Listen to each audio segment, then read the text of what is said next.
ಶುಭೋದಯ. ನನ್ನ ಹೆಸರು ಪ್ರತೀಕ್ಷಾ ಪಜಂತ್ರಿ. ನಾನು 7ನೇ ತರಗತಿಯಲ್ಲಿ ಓದುತ್ತಿದ್ದೇನೆ.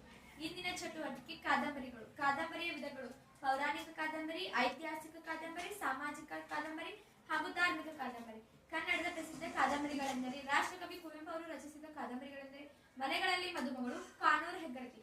ಶಿವರಾಮ್ ಕಾರಂತ್ ಅವರ ರಚಿಸಿದ ಕಾದಂಬರಿಗಳು ಮರಳಿ ಮಣ್ಣಿಗೆ, ಮೂಕಜ್ಜಿಯ ಕನಸುಗಳು, ಬೆಟ್ಟದ ಜೀವ, ಮೈ ಮನೆಗಳ ಸುಳಿಯಲ್ಲಿ, ಚೋಮನದುಡಿ.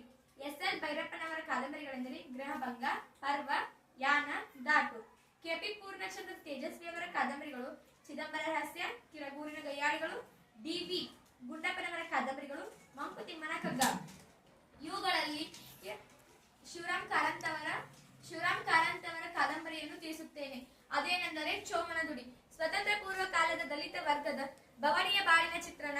ಈ ಕಾದಂಬರಿಯ ಕಥಾವಸ್ತು ಬದಲಾಗುತ್ತಿರುವ ದೇಶ ಕಾಲಗಳಲ್ಲಿ ಬದಲಾಗದೇ ಇರುವುದೆಂದರೆ ಕಥಾನಾಯಕ ಚೋಮನನ ಕಷ್ಟ ಜೀವನ.